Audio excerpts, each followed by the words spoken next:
Looking to replenish the body, boost up your immune system. Ladies, soothing up that beautiful skin. Fellas, ease those unwanted bowel movements, or we just get up in age and become elders.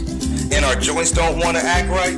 Log on to blackspatulallc.com. Yes, that's BLACKSPATULALLC.com, providing that purple and sea moss gold, gel or in raw form, straight from the Jamaican waters, to help stand strong in this fight against the heavyweight champ, coronavirus, and that June bug flu.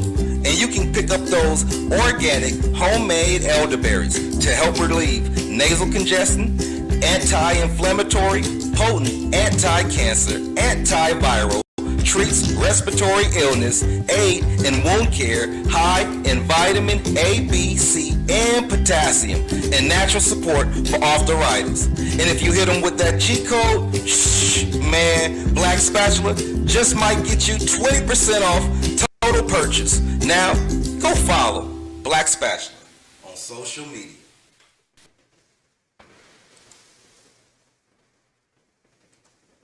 All right. I want to thank you all for attending out there. We have a powerful show. I know. Y'all want to see. I know. So, let's go ahead and give you something new. I wanted to do something this week different. And the reason why is because last week I got a strike. Yes, I got a strike, YouTube family.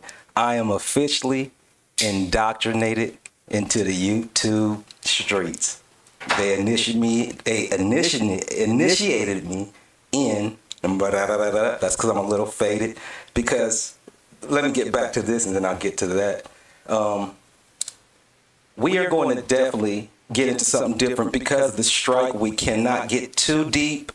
This week, we're going to take a break so all the elders that probably wanted to hang out and get into some of that information, all these, Johnny come lately thought they was going to hear some more powerful. What you still are is just not going to be on the same level as last week due to the fact of the strike. I'm going to take a break. All right, YouTube, you got me. Only been here 2 episodes. I'm 3 in, and you got me.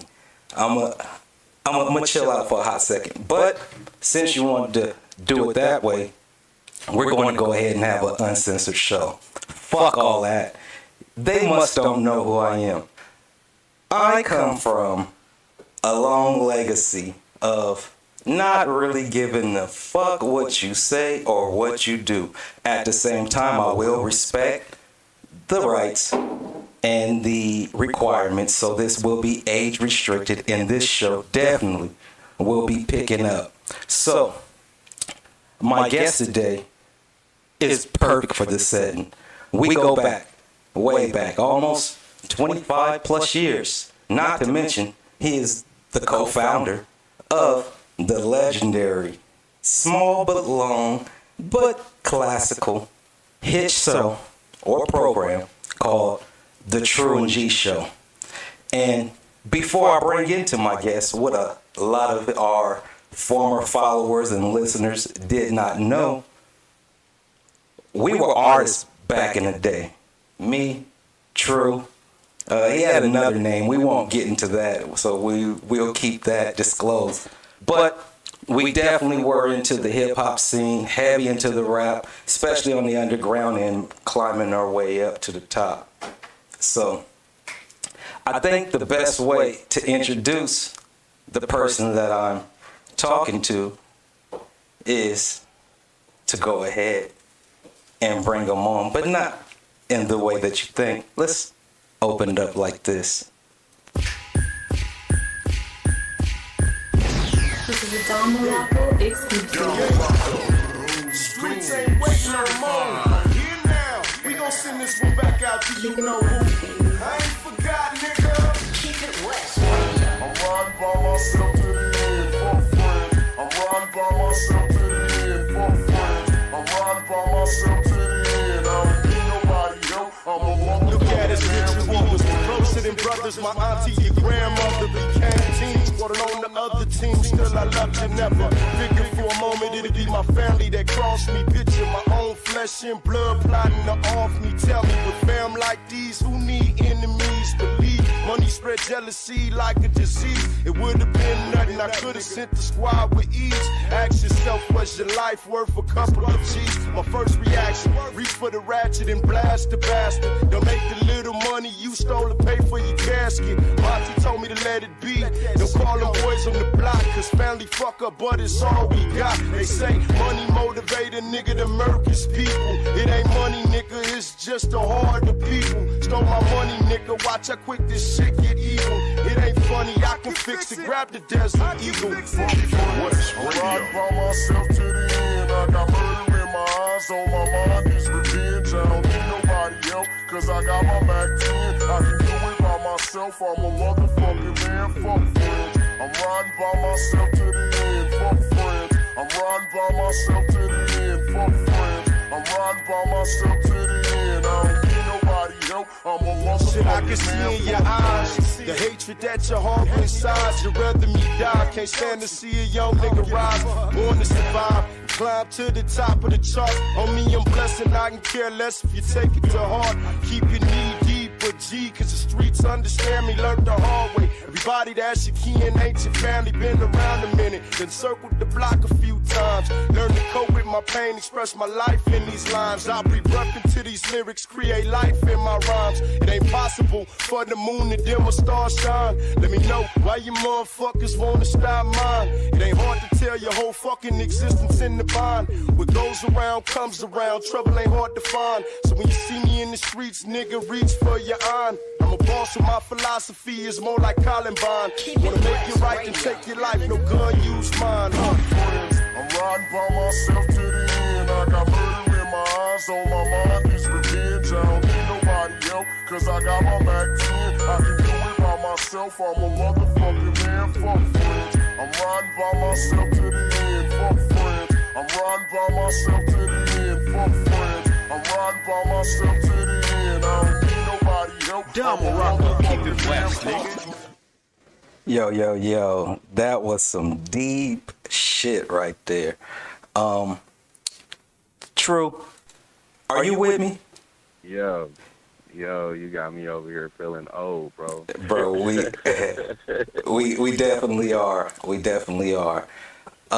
Listening to that, man, you know, when I first heard that, what year did you make that song? That was 2005. 2005? Damn. You know what I mean? We ain't even gonna get. Well, I gave away my age already, but if you're close to me, they know that you're somewhere around that age.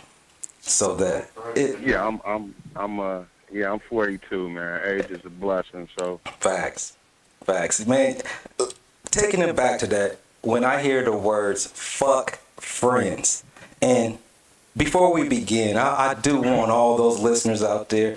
This is the time where you grab your blunts, your drink, your Henny, your Grey Goose, and whatever side chick, your main chick that you're with, cuddle up, get ready to laugh, listen, you may even cry, because the old school team is back. Tru and G, most livest motherfuckers that was on the radio back in those times. Now, besides that little pitch, this is G's Mystery Show, Our World Revealed, new and improved. Tru, when you made that song "Fuck Friends," I actually thought that you was talking about me for the first few seconds. I remember we went through our little ups and downs at that time, huh? Yeah, we was actually going through some things too, so I wasn't sure was that made towards me. And so can you elaborate who was that song actually about, if you don't mind? I don't want to incriminate anything. Yeah, no, that was more or less about real family. You know what I mean? Going through some issues with some real family, instead of acting out on frustration, you know, we put it to a beat. That was deep. You know what I mean? That was a deep track. I just wanted to know, man. But, you know, while we break down why you're here 2020 Revisited. I'm definitely going to give you the proper justice and due, especially now because it's a lot of music out here that a lot of people listen to, and I don't think they really know just how, I hate to use the word real, but I have to, how real concrete the music was from the mid 90s to the early 2000s on the subject matter and the actual heartfelt. You know, I know you get a lot of comparisons to Pac, no? I did back then. I did. I think, you know, we was on the cuffs of that being able to experience the 90s. So a lot of people had that 90s feel in the early 2000s, you know? Mm-hmm. Facts. Facts. Let me ask you this, man. You know how I do. Being from the Tru Gee Show, you know I like to dive in a little bit, get into a person's mind, and just take everybody back on how they were when they were a kid. Yes, this will probably be the only show you guys see me smoking because this is a reunion. The Tru Gee Show on Gee's Mystery Show, Our World Revealed. So I'm going to take a pop of this right here. That's for the listeners out there on them other streaming platforms. I hope you guys are relaxing because today this is a relaxed, chill night, but we're definitely about to get deep into some real shit, especially looking back on 2020. So, Tru, where'd you grow up at? One more time, I didn't catch that. Where'd you grow up at? I grew up in San Bernardino, California. Okay, you from the hood, my G. That's what's up. That's what's up. What is it like growing up in San Bernardino? I mean, I think as a child, we didn't really notice the, you know, the issues. You kind of grow up in it, but San Bernardino's like any other urban area. You know, that's smaller than the big city, but still active like a big city. Gotcha. I believe that it is probably one of the biggest counties in United States, if I'm correct. Am I correct on that? Correct. Okay. Yeah, the Inland Empire is the biggest county in the United States. IE. County. Man, so being from IE, that puts you in Southern California, and we definitely have a different type of culture than other areas, you know, LA, Long Beach, Compton, Watts, Inland Empire, you know, and then almost all the way up to the Bay. We definitely on the West Coast, even Arizona's a part of that. We definitely live a different lifestyle and a culture. But we all are glued into movies. What movie could you say that as a child you imitated the most, that you probably off the top of the head could mimic and just throw out there? I ain't gonna ask you to say it or anything, and I know you're a G, but you know, what movie out there? I would say Menace was more like our childhood because it wasn't always bad. You know, it was a lot of house parties, a lot of polka dots in the early 90s, cross colors, used jeans. Everybody wasn't khakied outside. You know what I mean? So we had it was a different, we were more or less that, you know, before the internet, so we were still out there, you know, house partying, you know, late nights, you know what I mean, you know, going to different little functions, after school functions, things like that. So we had a pretty decent teenage life, you know what I mean? But then it was still active. You still had the gangs was prevalent. So let me ask you this. Everybody you knew was, you know, involved with it. We're the same age, so why Men's Society over Boys in the Hood or Colors? Because I think Menace showed both. You know, Menace showed, you know, the party atmosphere, how every day wasn't necessarily planned. It was more impulsive. You know what I mean? I think Colors was more or less the generation before us. You know, we grew up in the 80s. We were 80s babies, but we were kids in the 80s. We kind of hit that teenage, that puberty years in the early 90s. You know what I mean? Facts. So Colors is for that older generation. I think Menace is a proper display of, like I said, the good and bad. Every day was a different journey, a different mission.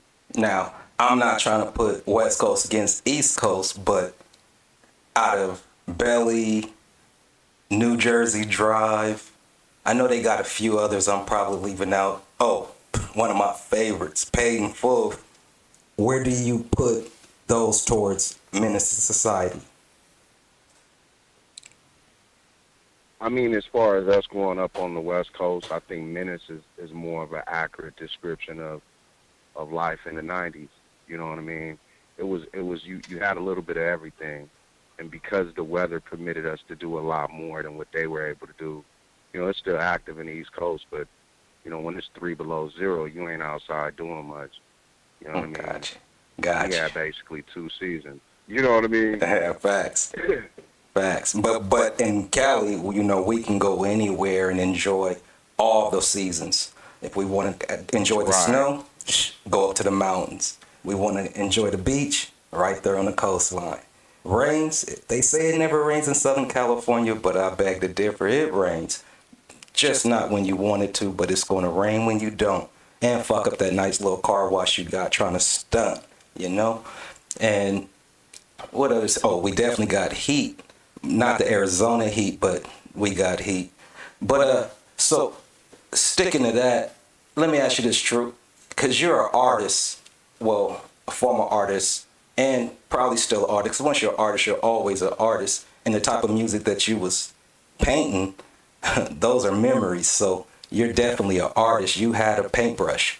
So who inspired you to actually write like that and to be that vivid in your creations with your words? I mean, I think I go back, like I said, we kind of hit the golden era of music. So, I mean, I had a lot of different, I think the first, like, street music that I heard would have to go back to, like, Coogee Rap and Polo, you know what I mean? And then once NWA hit, it was more relatable, you know what I mean? Because they were talking more about where we come from. But I would say Pac. I would have to say Pac or Scarface. You know, to me, those was the influences that made me want to, you know, grab a pen and try to write. Got you. So let me ask you this now. Going back to all of that, because your childhood is definitely, you know, remarkable. And it's heavy. From your experiences to your pain to joy. I know a lot of it, but it's not for me to say. But at the same time, I do want to ask you something serious. You know, growing up in the hood, man, we used to be hungry. Sometimes up in the bunk bed, just crunching our stomachs and nothing to eat inside. Let me ask you, man, when you was a child, what was your go-to meal to make when there was no food inside the refrigerator? Oh, man. We did syrup sandwiches, the fried bologna, if it was bologna. I mean, sometimes it was just butter and bread if you had butter. I mean, we had some rough moments. Noodles was always a go-to. You know, I have a lot of siblings, so I was one of the youngers of 10 siblings. So by the time I hit that age, my siblings were already off the porch. So, you know what I mean? I definitely had a different upbringing than they did, you know. But I would say that the choke sandwiches, the peanut butter sandwiches, the syrup sandwiches, anything when it was bread you can put between the bread you would eat. Facts. I remember going up in there and making miracle sandwiches. Just straight Miracle Whip and bread. You know what I mean? How about this? Powdered eggs and powdered milk. Yeah. That take you back? Powdered eggs, powdered milk. That took me back right there, bro. That powdered eggs used to be something special. Man. It used to be something special. I feel eating and just growing up in those type of pains and days, you kind of journey and a different experience than most, especially today. And I know they get tired of hearing this. That's to you youngins. I know y'all be like, these old niggas always talking that old gray beard shit. But it's the truth. You guys don't go outside anymore. We did. Our punishment was not to go outside. Your punishment is you gotta go outside, and you can't handle that. Back then, our lifestyles, what we ate, what we did, definitely changed the way we grew up. But we failed you guys because we fucked up inside of hip hop and took it somewhere else, and you guys picked it up. But that's another subject, because on the Tru Gee Show, Tru, we talked about a lot of subjects. We talked about, is hip hop raising your kids, deadbeat dads, fatherless America, black conspiracies. Is there a patent on a black movement? I mean, we talked about so many things and so many shows, but there is one that sticks out to me. Let me ask you, is there some that stick out to you, or do you have a favorite moment back on the Tru Gee Show? I think when we were talking about the family unit, I don't remember the specific show. But, that's always been my passion. You know what I mean? Us discussing the real root of how we can change. And everybody had a philosophy on how we can change outside. But, I think the biggest moment was when we touched on how we can start to change within the household. You know what I mean? Give our kids better to be better leaders in the future. That's dope, So should we be looking up to others, or is it the household that we should be looking up to? It's got to be the household, bro. I mean, we see I think every generation has its moments, you know what I mean? Its defining moments. With ours, I think a lot of us looked at the music as being a golden era. But we kind of dropped the ball in transition when we were passing off the baton. You know what I mean? Instead of creating more artists, we should have been creating more executives, more doctors. We should have been trying to put that golden era, that platinum money back into the community to where, we're giving a better reflection of ourselves. No, I can't really be mad at the shit where we at now, because, nigga, we filtered it, we planted the seeds, and they just grew on their own. No, that's a fact. That's a fact. And because I know you don't really like to be seen anymore, you like to stay low key, I really haven't been showing it, but I will go ahead and show just a little bit of who we're dealing with and who we're talking to behind the lines. You're dealing with Tru from the Tru Gee Show, with a bunch of other aliases. Now, Tru, there was a little clip that I pulled out from the Tru Gee Show. We had a lot of fun, man. We said a lot of foul on Tru Gee Show, But there's one clip that I definitely want you to laugh with me and just stroll back through memory lane. You down? Yeah, I'm with it. Let's do it. Okay. We also just said earlier in the show that women cheat differently from men. So, a lot of times a woman's looking at what she's missing intimate-wise, you know what I mean? So she's going to somebody that want to cuddle and she going to give him the pussy along the way and telling her compliments and shit like that.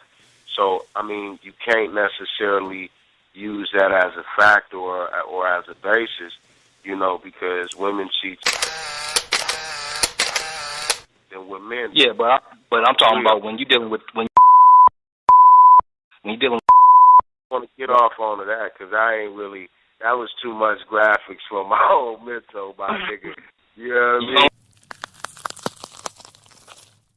I mean? I really feel like a motherfucker that I don't think is more or less based on men and females, because you got to look, when we get it in, we gonna bust. an hour, 2 hours. Fuck that. Nigga, you busting 20, 30 minutes tops. I'm doing over 10 minutes. I ain't even gonna lie. I'm 10 minutes and I'm thinking about something else. Let me tell you though,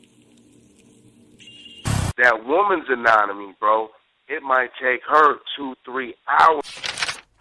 You know what I mean? If the nigga ain't, I figured that out though, Tru. He might be a lot more hornier than what he is, my nigga. So, you know what I mean, if they're really into you, they're going to bust, you know what I mean?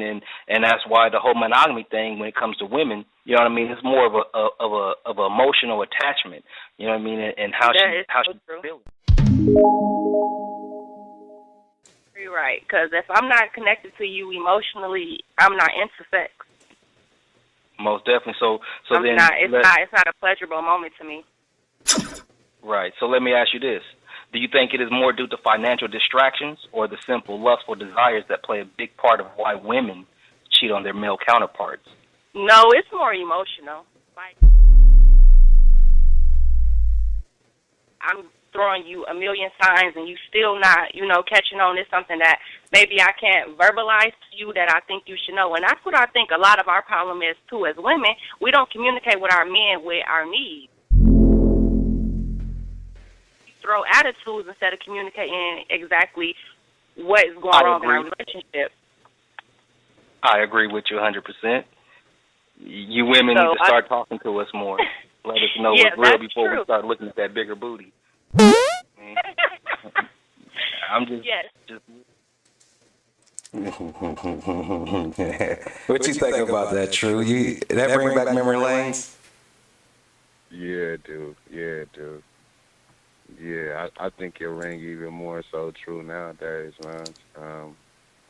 I think as you get older, you look back on some of the good women that you messed over, and everything happens for a reason. But I think the key factor in all of our memories, especially the good ones, is if we were more open to communicate, not just about needs, but also expectations and beliefs.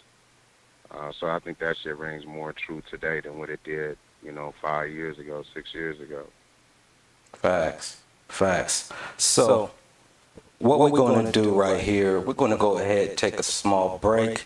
But since we do have Tru on the line, and one of my favorite artists of all time, not just because he's close to me, but because he really is. He definitely was one of the dopest, realest artists of all time, and because this is about him, and he's my special guest. And before we actually get into 2020 Revisited, we're going to continue on and give my man fuck the flowers, like I said to Kitty, and all those I respect, that respect, and my honor. So, with that being said, we'll be back. West Radio. Big ups to the block. 1-5-0-0 714, nigga. Little nutty nut. This one right here is for my road dog. No names necessary. You know who you are. Check.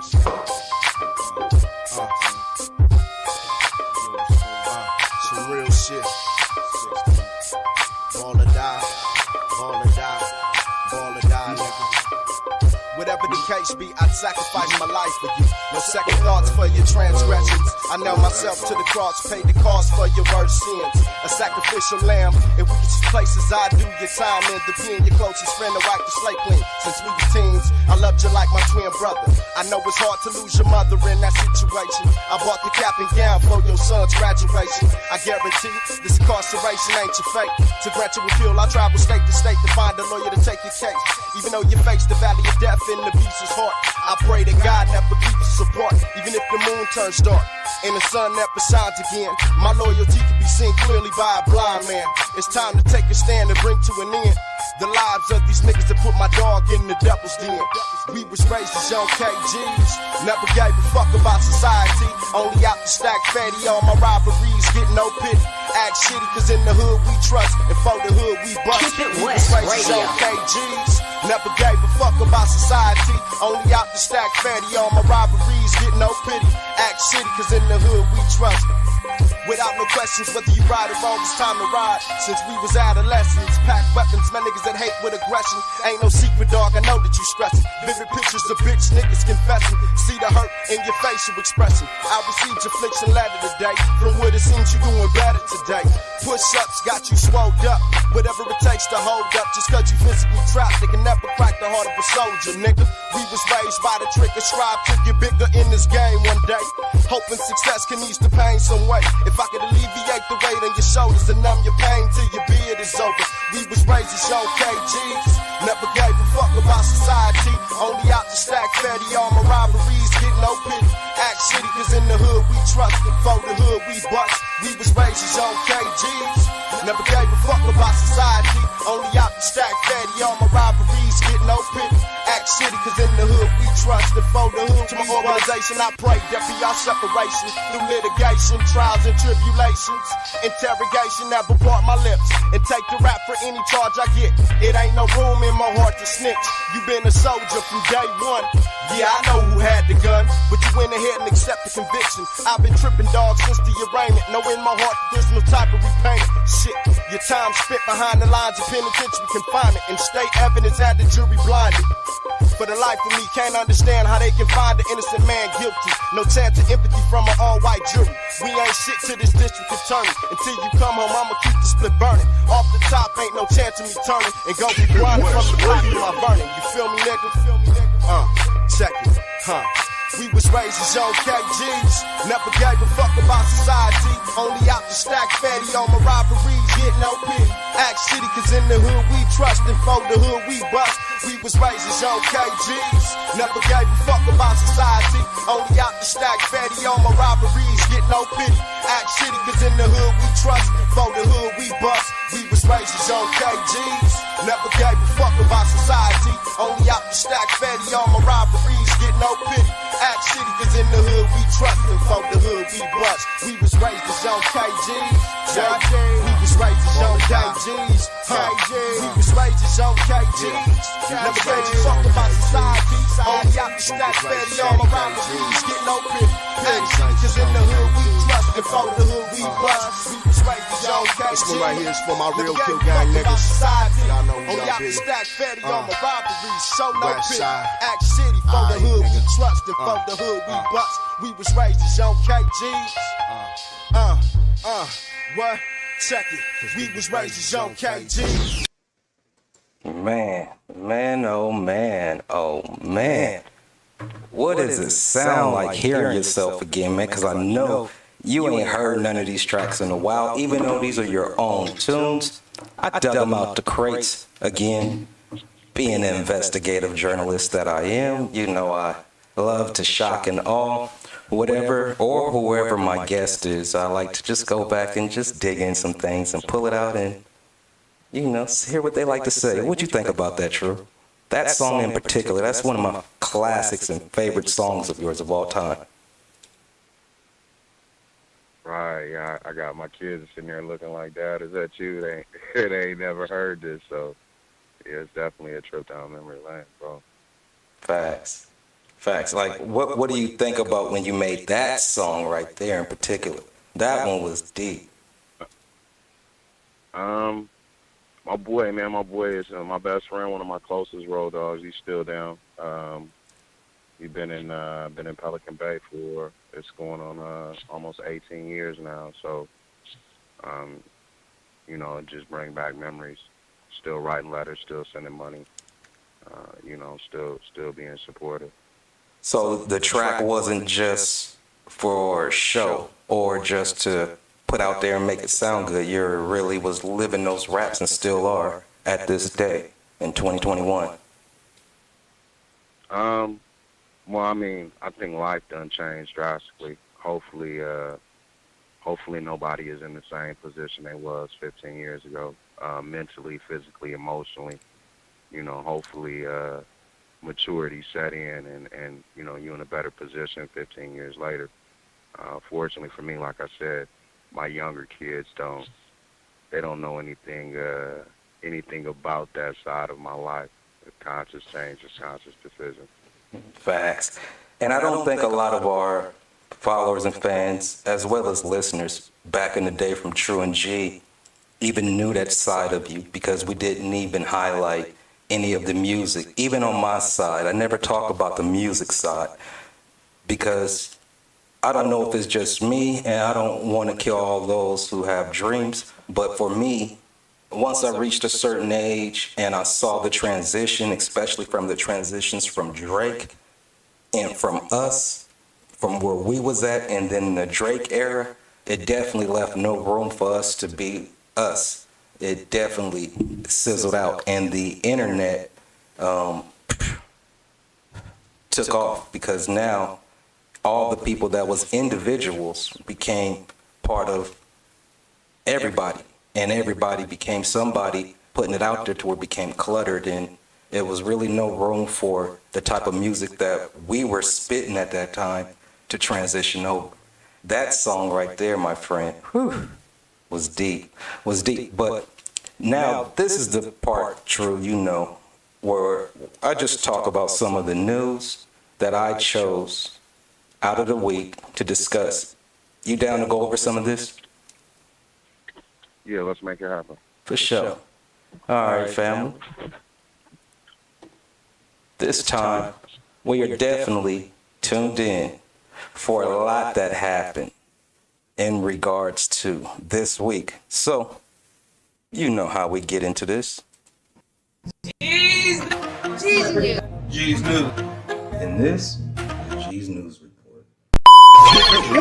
You also just said earlier in the show that women cheat differently from men. So, you know, a lot of times a woman is looking at what she's missing intimate-wise. You know what I mean? So she's going to somebody that want to cuddle and Oh, you know what? I thought that was you talking. That was a clip. It sounds just like you, so I wasn't able to tell. Like, what the fuck? What's going on there? Are you with me, Tru? Yeah, I'm with you. Okay. Yeah. So we're in G's News anyhow. I don't know what the hell happened right there. It was like, damn, Tru talking to Miseducation? What the hell? But then I forgot. That was a clip. Anyhow, in G's News, we have some sad news to report. Actually, in Detroit, a 5-year-old boy was fatally shot by his 18-month-old cousin, playing with the now deceased father's handgun around 9:30 a.m. this Wednesday morning. The 27-year-old man was taken into custody, and pretty much that's that. That's a sad story. True. What do you get when you hear that type of story? That's because you're a parent. Irresponsible. Yeah, definitely irresponsible. You know, if you have weapons that's you know, protection in your household, you got to be responsible, especially around kids. Got you. So what about those that say, like me, I have a few weapons in the home. I like to have them where I can reach them, right in my area. So either I sleep with them, walk with them, or they're in my area, either in by my bed, and I keep them right there for quick protection. So I have to ask you, for those that love guns and really use those for protection, how do you avoid those type of errors and accidents from happening? Education. You know, I think, you know, especially within our communities, black communities, usually our communities hold the toughest gun laws. You know, the states with the highest black populations hold the highest or the toughest gun laws. But education, guns don't kill people. You know, people kill people. Facts. And the reality is if you don't teach your kids from day one, you know, that this isn't a toy, then they get curious and they do things that you haven't discussed with them. You know, my weapons are left out openly, too. I have multiple weapons. And my kids understand, you know, that they're not toys. I even go as far as, you know, teaching them how to break it down, how to clean it, how to, you know, because the more they know, the less curious they are about it. Gotcha. So, like, say for instance, for those, because this is a sad story and we all can learn from this, and there really is no but playing devil's advocate, how could I say if somebody was to break into my house and I'm leaving my gun right there and I'm able to get it real quick, and that's the reason why it's out, but at the same time I have little ones around to where I might be asleep, dozed off, 2 a.m., and they come in the room and pick it up. Should I lock it up in the case and take the chance of the bad guy coming into the house, taking everything, or leave it out, take the chances of my child or some young one in the home accidentally hurting themselves before I can protect the home? Right, and I think it's a little bit of both, you know. It's a lot of different precautions that you can take, especially if you're dealing with either or handguns or rifles. Most rifles have safeties. Most handguns have safeties, and the ones that don't simply don't put one in the brain. Yeah, it leaves you still a little bit vulnerable, but it's not as bad as not having it available at all. Use those safeties. Use the devices that are meant to protect you. And protect your kids, you know what I mean? But if you keeping a loaded burner, a loaded firearm on your dining room table while you sleep, it's not the smartest place for it. No, that's a fact. And it almost desensitizes the child to where they see it so much, they just get used to it and feel like, okay, it's nothing, and then bow. It's over. So. Well, we growing up, that word right there, being desensitized, I mean, most of the kids in this generation, not just the music, but what we see on TV, the video games, and I'm not blaming anybody because we had that growing up as well, but just going back to that family structure that we spoke about in some of our earlier shows, we don't have that generational knowledge being passed down to our kids anymore. Grandmama is 30 years old. Mama's, 25. It's only 10 years or 15 years of information between, the generations. So common sense went out the door with this new era, this new millennium.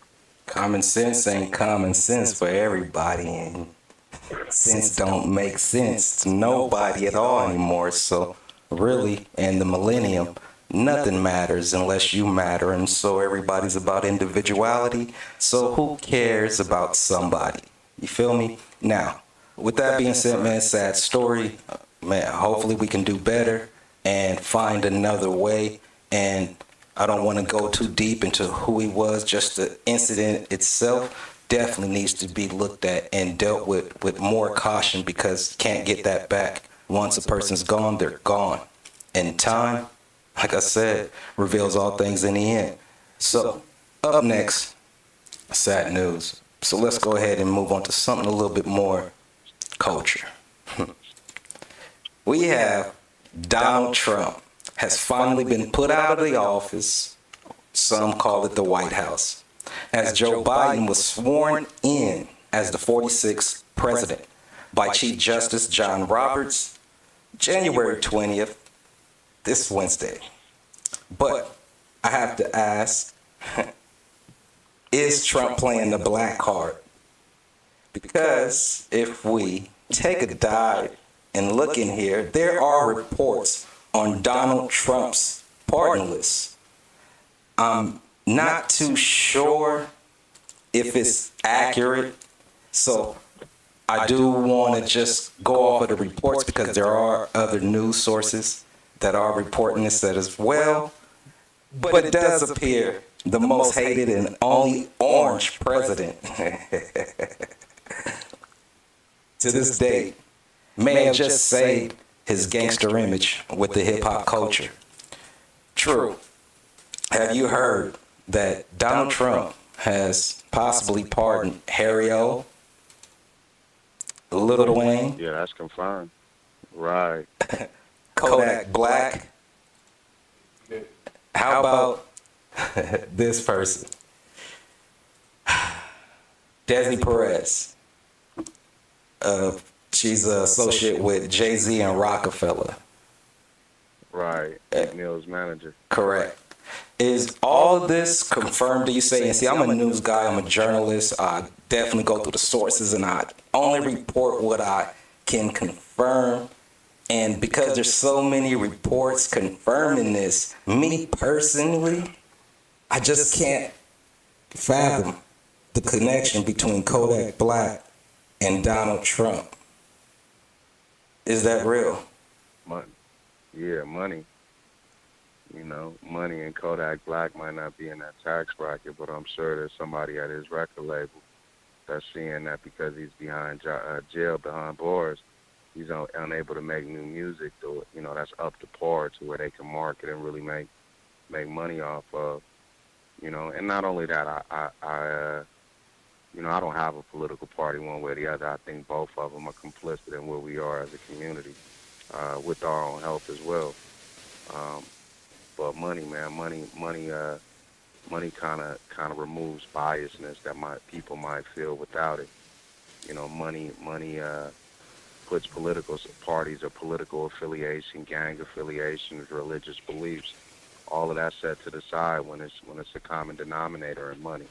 Let me ask you all this. Those people you named have money. Let me ask you this, because a lot of them do have money, so then a lot of them do have influence as well. But there's also a person who has influence who was not named on that list.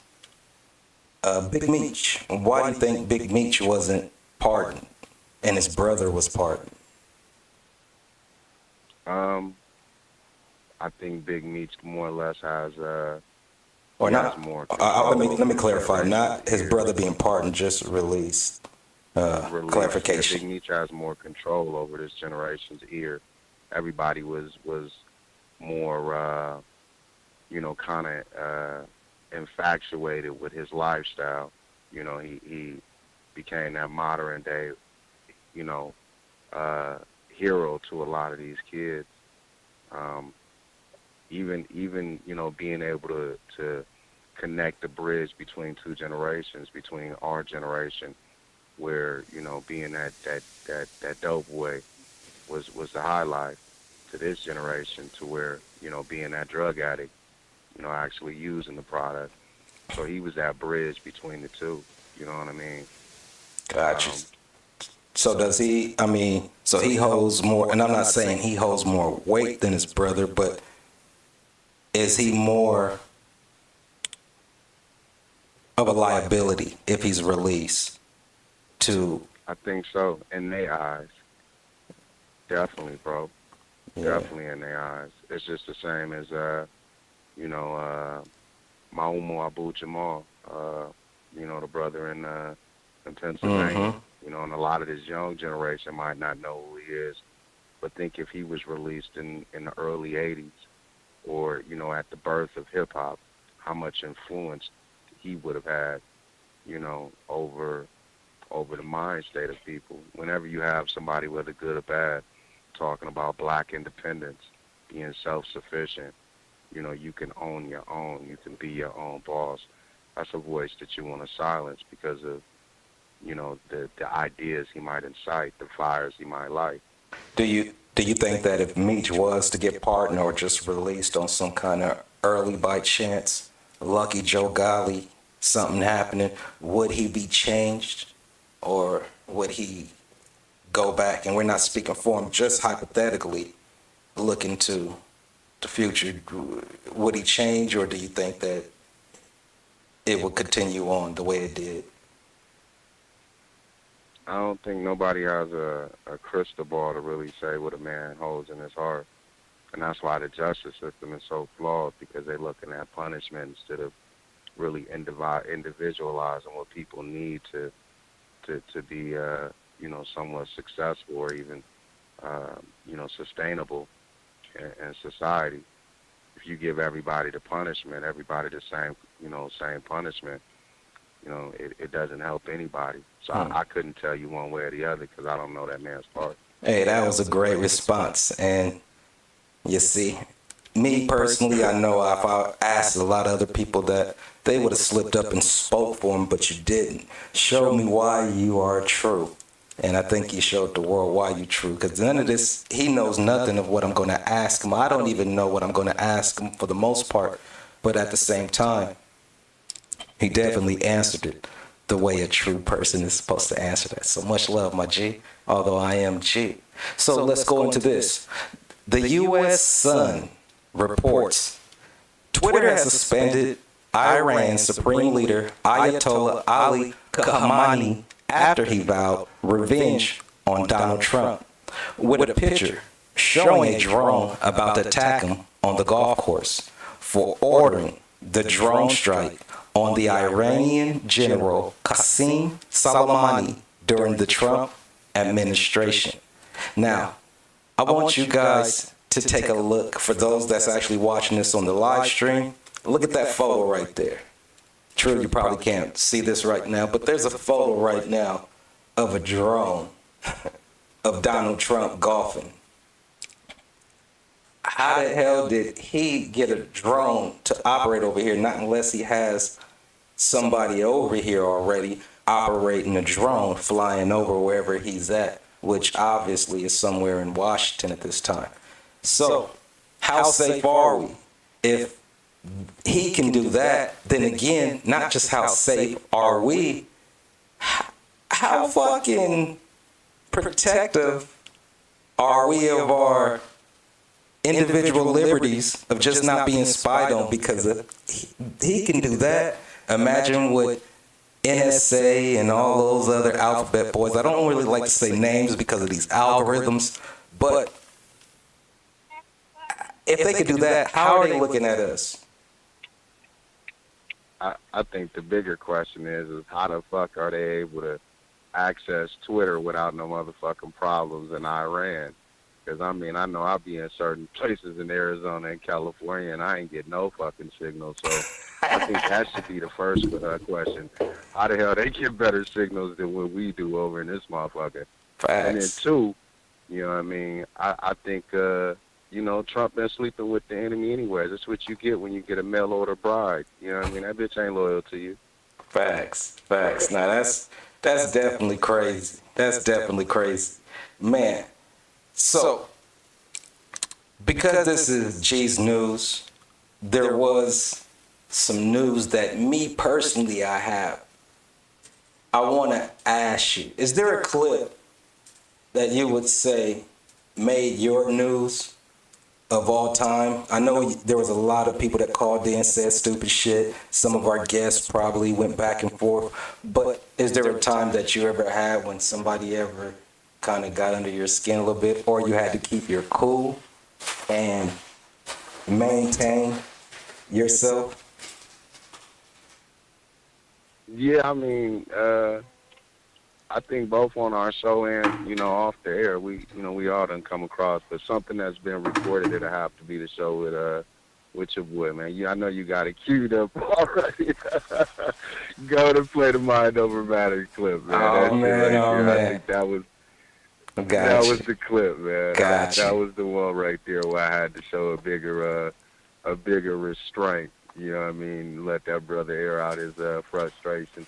No, most definitely. That was one of my all-time favorite guests just because of his views, the way he speaks, and some of the shit that he say. You know, it definitely provokes thought and definitely can spark fire in somebody's ass, whoever he's talking to. And when we was on that show, I was listening to him, and when I heard him say some shit, I said, oh, damn, I know Tru. I know how that man think.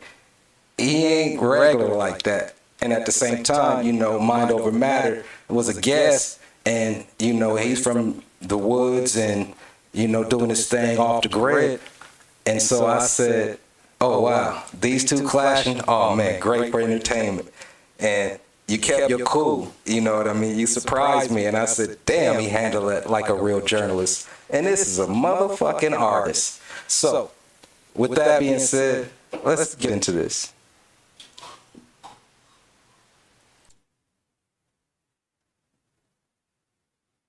And I even heard one instance of a picture of L. Ron Hubbard being hung in some moss I asked the brother about that. He claimed it wasn't, but I mean, I also asked, is there any pictures of Marcus Garvey hung up over there? And I heard a negative on that. So, you know. Definitely. And since you brought up Marcus Garvey, that kind of, brought me to my next question. I see that you brothers, just reading a lot of the different quotes, I see that you guys kind of put him up, as somebody that should be respected in our movement. And us trying to bring, us as a whole, as a people, take us to a different level. How do you feel about Marcus Garvey? Is he a Negro peon or a coon? Man, Mark, I'd have to punch you in the face for even asking that. Well, I mean, the reason why I asked that, right? The reason why I asked that is because 1922, Marcus Garvey went to Atlanta for a conference with the KKK Imperial Grand Dragon at the time, Edward Young. Indeed.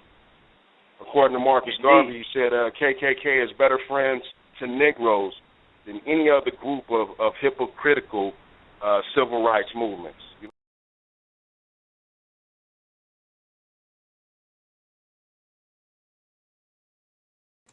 What do you let me get that up there.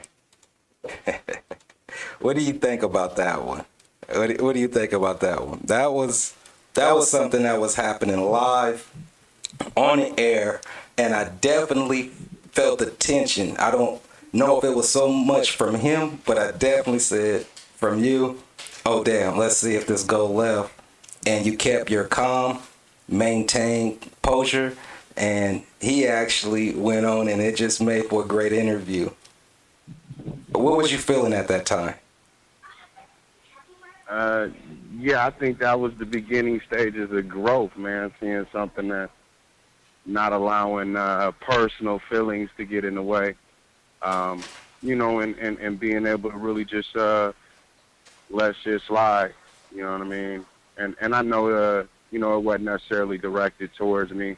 It was more or less, again, that brother has a way of words.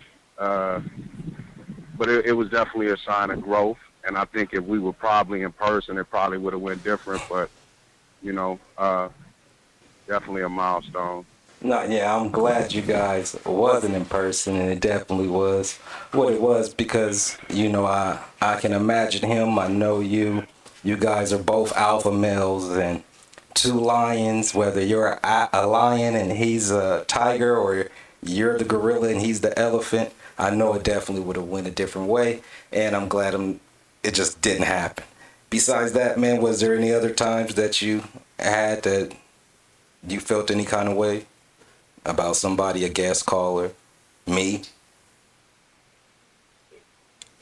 Well, I mean, I think everybody has to go through that stage to where, you're gonna hear some things that you don't like in life, and it's definitely multiple ways you can deal with things. To me, I think that whole show process was a milestone to get me out of my comfort zone and start seeing things a little bit different, allowing new information in and filtering, new shit out.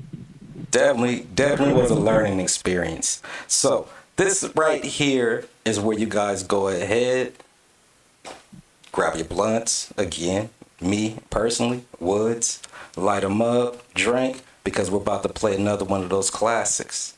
Like I said, my man said he got growth, so he definitely had to get some get right, which for him is act right. West Radio.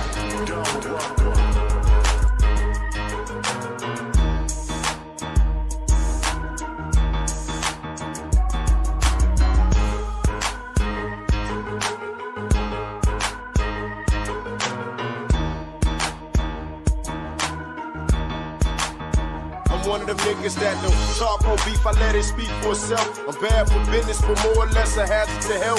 I can see you little niggas need help, cause you're running around lost, never been soldiers, but you wanna be boss. Slow down, little homie, gotta crawl for your wall. Learn the rules to the game before you getting involved. I got your back, little nigga, I'm a real ass G.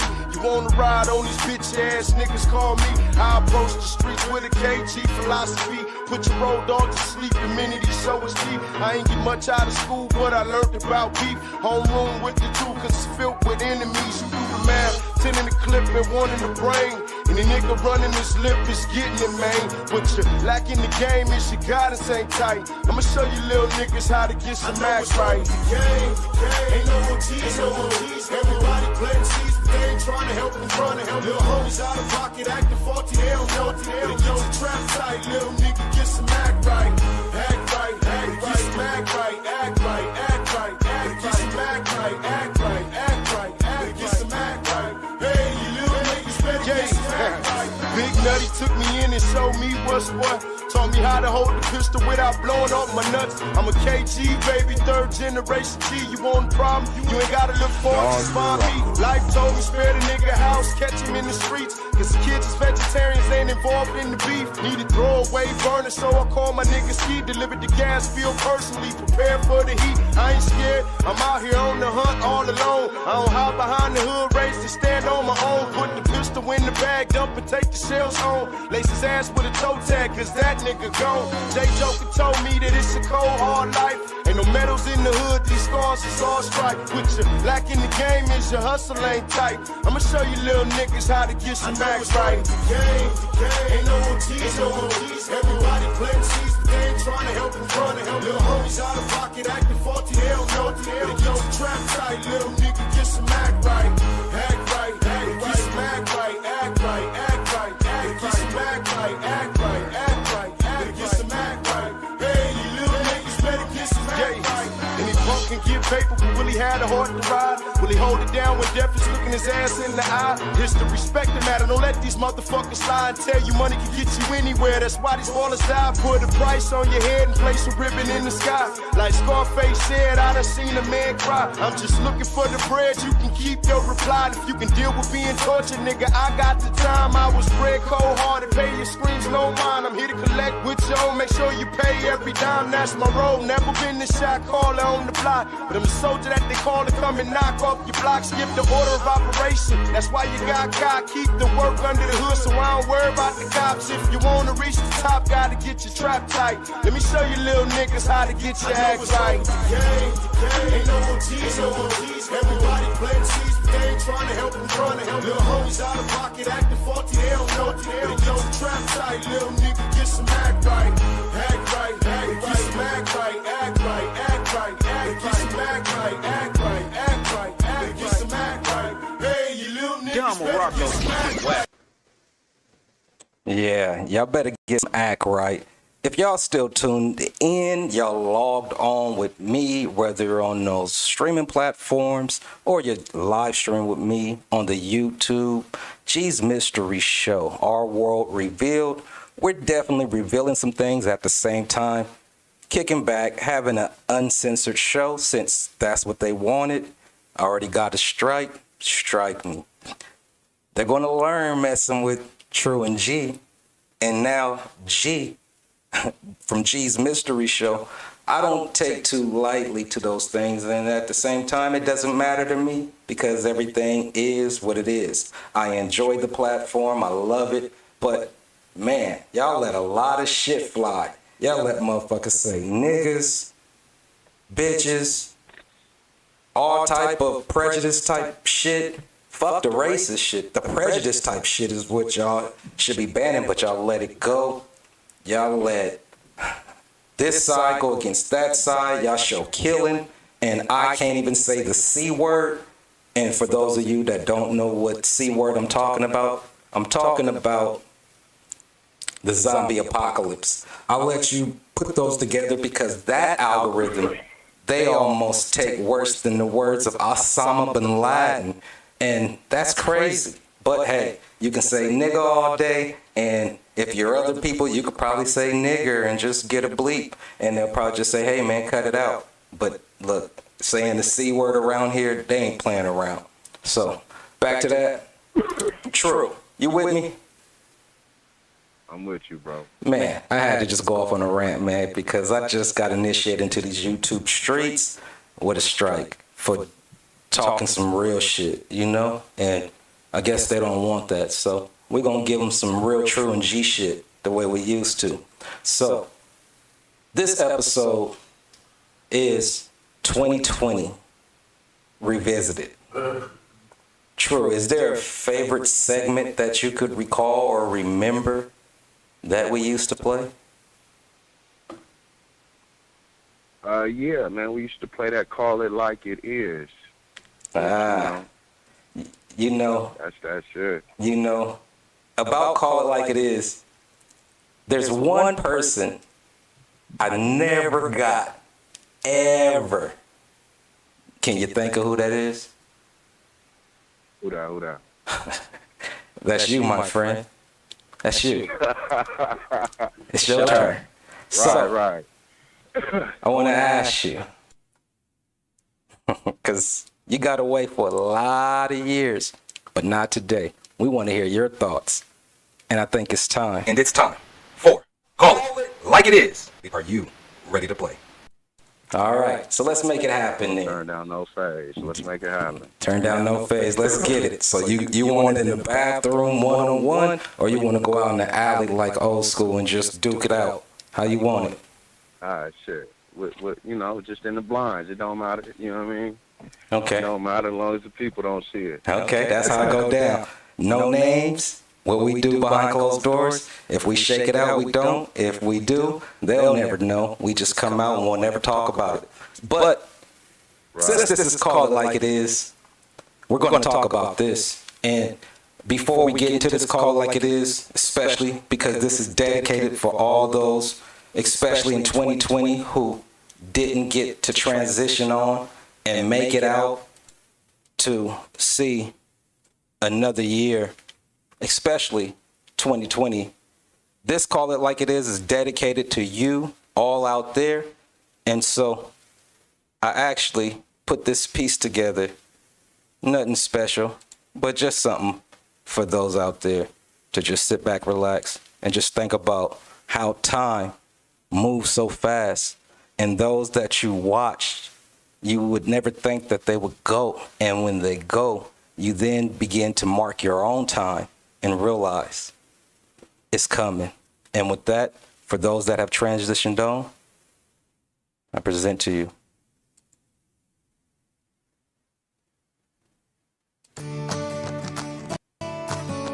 Cap, Johnson,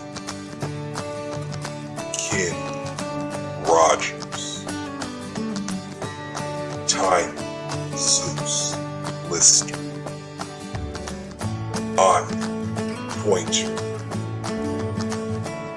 Chad, Bosa, Brian, Denny, Roy, Orr, Little, Richard, Carrie, Still, Fred, William,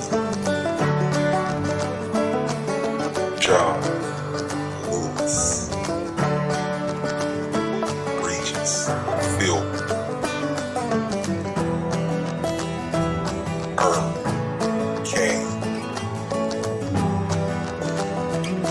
Gail, Sanders, Eddie, Van, Helen, Sean, Connor, Alex, Trebek,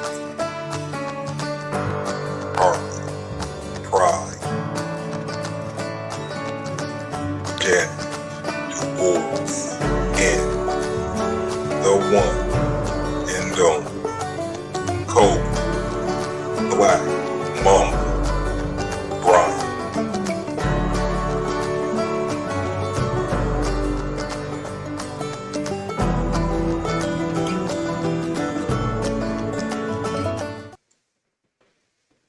And it's time for Call It Like It Is. Are you ready to play?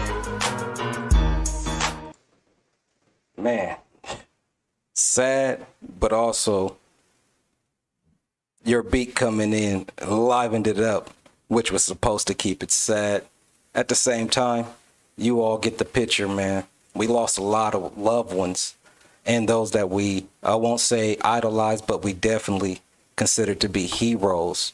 And especially if you was a movie watcher, a TV show, series, enthusiast, you definitely saw a lot of great people in our time, whether they were what you call black, white, Asian, Hispanic. Definitely humans and humanity should show that those people definitely deserve a great welcome into the transition of the knowns but unknowns of what we call the afterlife. Respect. Now, with that being said, Tru, you know how I do. Doesn't matter. Anybody can get it. So, because I didn't put any of the rappers in there, I definitely have to ask you, a former artist and somebody who's deep, if you could bring back just one deceased rapper from 2020, who would it be?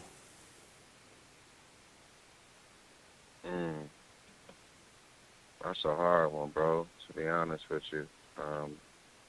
Because I really don't listen to these millennial rappers, so it wouldn't be based off of their body of work. It'll probably be more based off of just identifying with somebody that looked like me. You know what I mean? Okay, so who would that be by name? You gave us an analogy of the description, but let's put a name to that description. I mean, I would have to go back to 19 and say Nipsey. You know what I mean? Well, Nipsey doesn't count. Nipsey doesn't count. You can't do Nipsey. Nipsey does not count. Okay. This is 2020, and we're respecting those who transitioned on in 2020. But this is Tru and G, so I need somebody from 2020. Nipsey is obvious, but we not gonna be biased here. Forget the Cali ties. Right? Yes, sir. Artists, I would have to say, I gotta say Kobe. Kobe was an artist, man, not just on the basketball court, but I love Kobe. I love Kobe. Right. I love Kobe. But please do not make me lose everybody that would follow me by talking about Kobe's album, bro. Respect to the loved one, my G. Don't do that to me. We're going to exclude all basketball players. And then anybody that got the shout out, hold on, whoever got the shout out on the clip, we're going to exclude them. So Kobe was the last one. He got the best introduction. He doesn't count. His album was what it was. Appreciate you. Nah, hey, we ain't going to do that. We ain't going to do that. Love you, my G. Just transition well. Okay, so now, if you could bring back one deceased rapper from 2020, who would it be?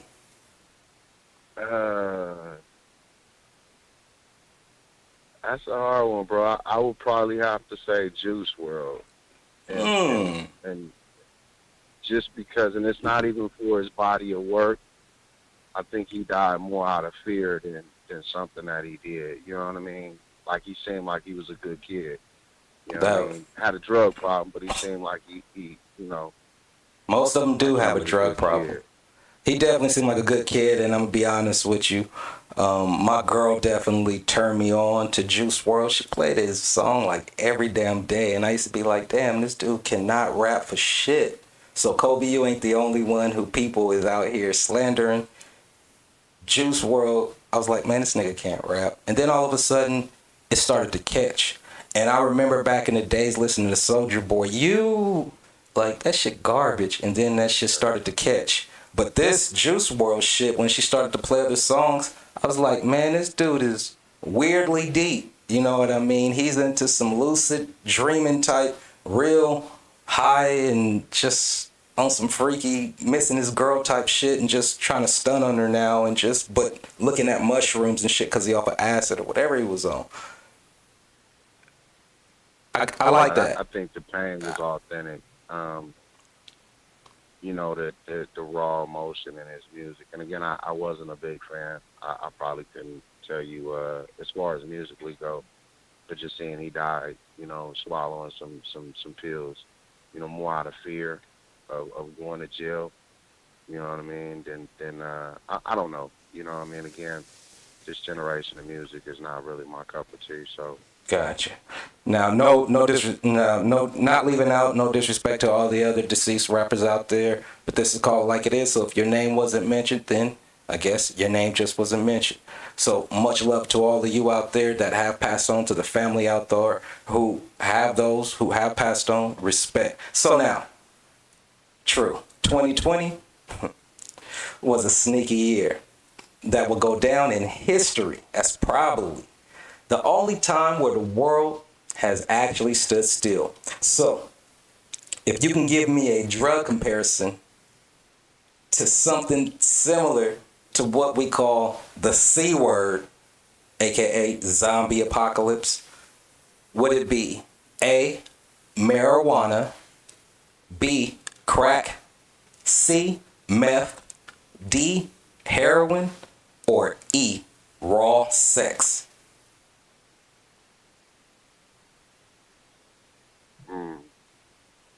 I would say probably heroin, bro. It just seemed like this whole year everybody did not, you know what I mean, like on a strong nod, just stuck and still, not really tipping over, but leaning like a motherfucker, you know what I mean? I definitely feel you. So you say heroin is COVID. You would put heroin and COVID together. Right. I like that. That's deep, but it's definitely raw and it's straight there. It's like tap right there, and you just hook. So let me say this, Tru, or not say. Let me just ask you. Me and you are the exact same age, born in the late 70s. If you was Father Time, what decade would you replace 2020 with? Would it be the 60s to the 70s, 70s to the 80s, 80s to the 90s, or 90s to the 2000s? So you have 2000s to 2021. We're just going to just sum that all up, but then we're going to either replace it with the decades of the 60s, 70s, 70s to 80s, or 80s to 90s, or 90s to the first 2000s. I would say the 90s, bro. I think the 90s we kind of we kind of revisited that black is beautiful, that black is proud from the 60s, and remember the early 90s, we were still into the medallions, and you had the X Clans, and you had a lot more positive music that it was more of a variety. Rap wasn't just it had a lot of different genres in it in the early 90s. You know what I mean? So everybody wasn't on the same thing. Let me separate it then, and let me even dive into that answer even deeper. Let's separate the early 90s to the late 90s. Now, what part or era? I would say the 80s. No, not the 80s. Sticking in the 90s. You said the 90s. So now I'm saying let's break up the 90s in a half. So from 1990 to 1995, that's one half, and on 95 through 2000. Now let's say what era? I mean, personally, I would probably get rid of the 90s was a difficult one for me because I spent all of my 90s in California Youth Authority. So, but just before I went away in the early 90s, I would say that I would replace it with the early 90s, definitely replace it with the early 90s. So the early everybody 90s wasn't into you had different categories of people. You had gangbangers, you had housers, you had a lot of different groups of people that coexisted with each other in the early 90s within our community. You know what I mean? I could dig it. So you talking about when niggas was wearing the medallions and the big African signs, and they had the fanny packs, biker shorts. What the new school don't know is that we was probably wearing tight stuff back then in the early or the late 80s, early 90s, and then it transitioned on to the baggy fits.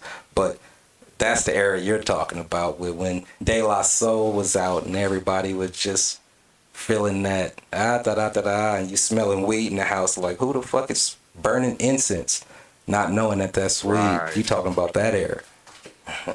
I could dig it. Dig it. So I mean, the 2000s. What about 2000s that you think changed?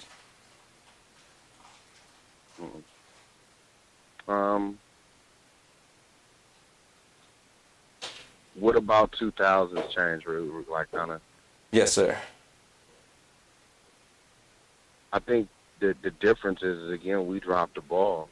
Like the 90s, we still had older heads kind of guiding us. You know, early 2000s, you know, a lot of us became adults, and instead of putting back into the communities we came from, we chose to leave these youngins to raise themselves. I think that's the difference, is a lack of leadership. The baton wasn't passed to capable hands.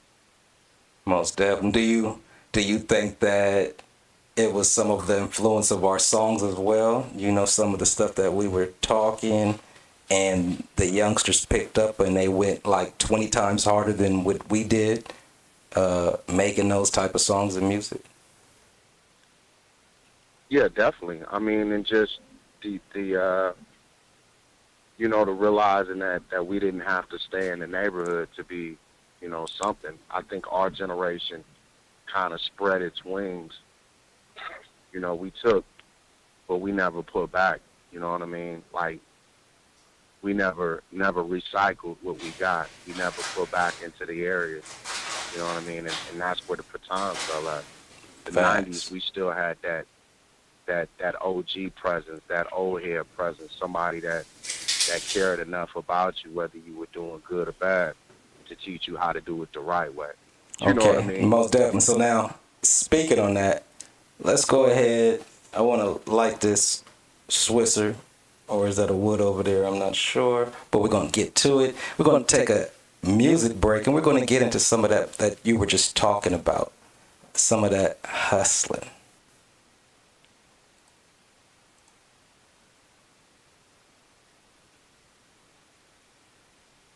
West Radio.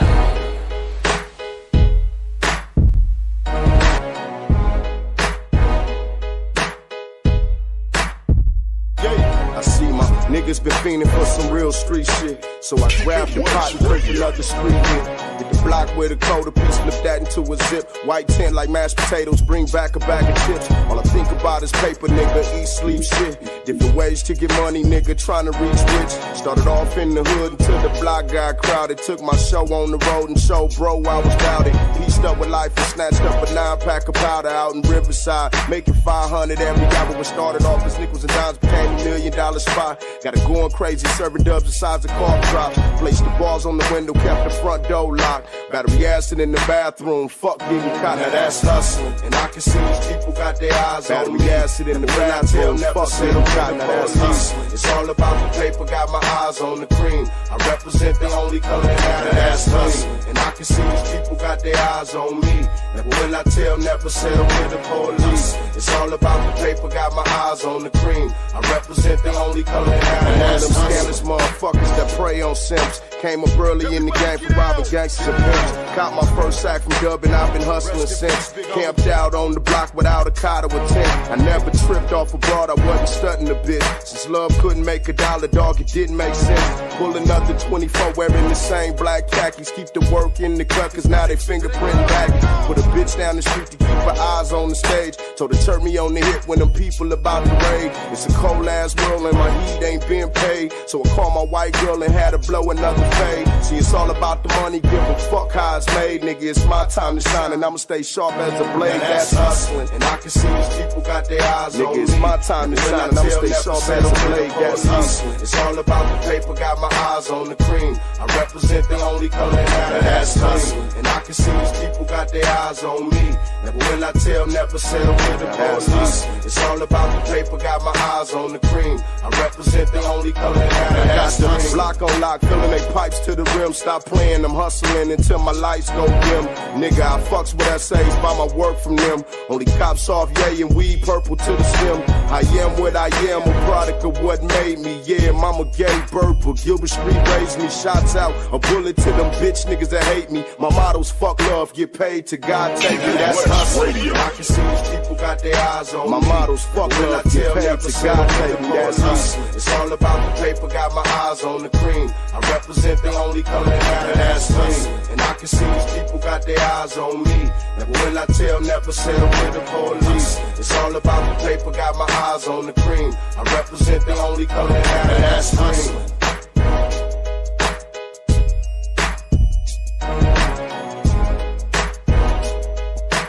Yo, my man's is dope.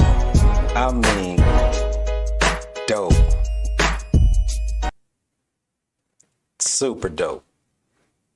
I mean, man, I don't know if I'm old, out of place just by saying the words dope. Any youngsters out there, does dope sound old to you? What's the word out there that y'all say? Hip? Nah, that's too old. Cool, that's just played out. Rad, that's the other side. Man, my nigga the shit. That's universal. My nigga the shit. I give it to you, man. What about, where were you at when you was making that song, Tru? Hustling. Don't incriminate yourself. I was, I was in a selfish place, bro.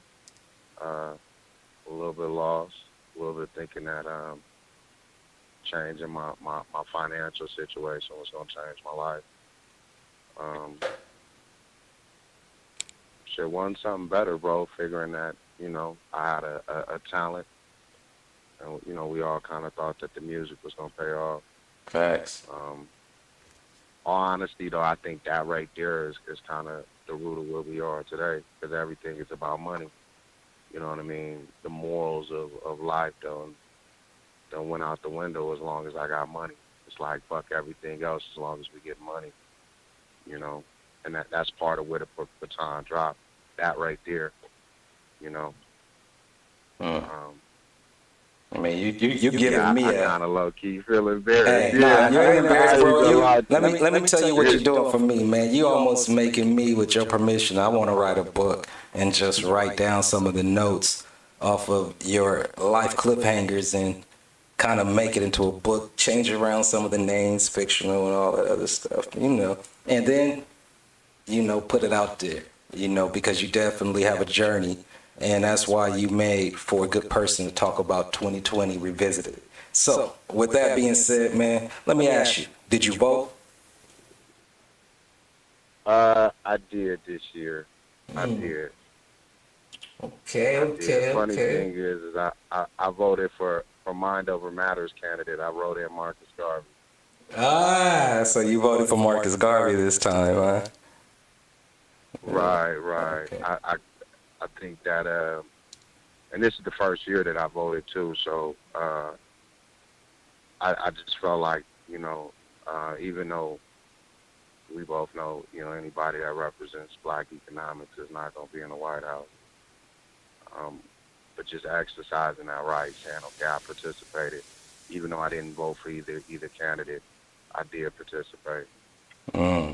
Okay, so do you want to disclose who you participated for, or that's none of my motherfucking business? Yeah, I wrote it. No, I wrote in Marcus Garvey. I wrote in Marcus Garvey for president. Oh, so you wasn't joking. You really wrote that shit in that ballot. I really wrote in Marcus Garvey for president. And you know what's crazy is I sat there and I answered all the phone calls from the different parties, and I asked them all the same thing, like, you know, what is your candidate doing for black people?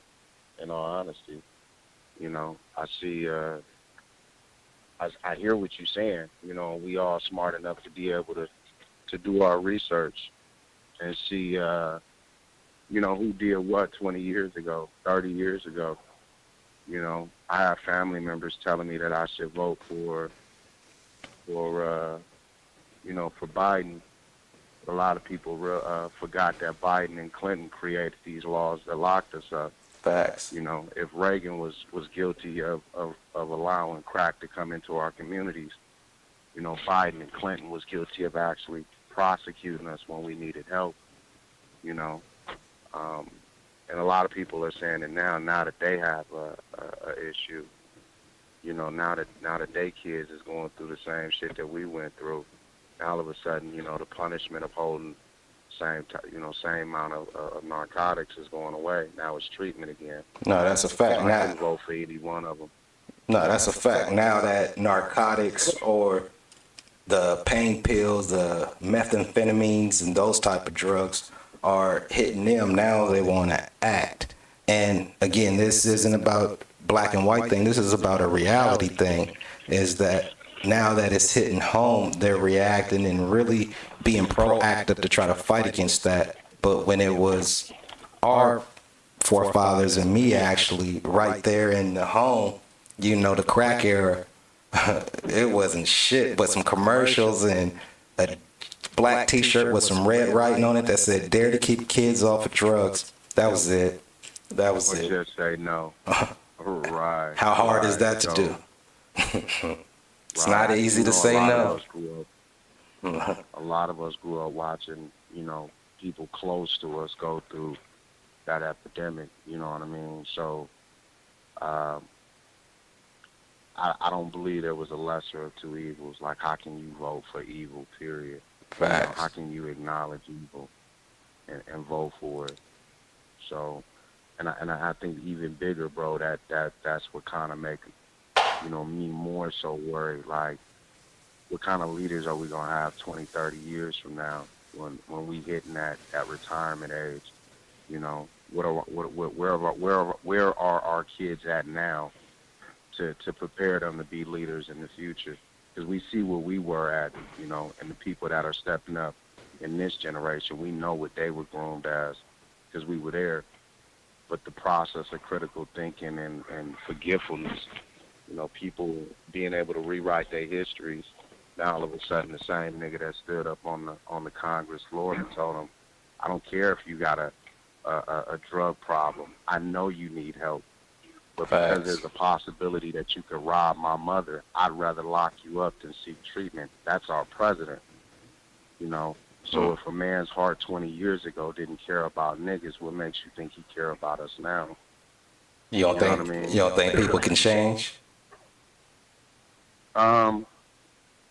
I believe change is possible. Again, that's been my whole, you know. But change comes through experiences, and you know, it just seems like every 4 years, you know, when they need our votes, they start speaking on what they can do for us, and we get amnesia that after we get them elected, you know, we never get the other side of the promise. We never get, you know, what was promised to us. Gotcha. Let's switch it up. Let me ask you this.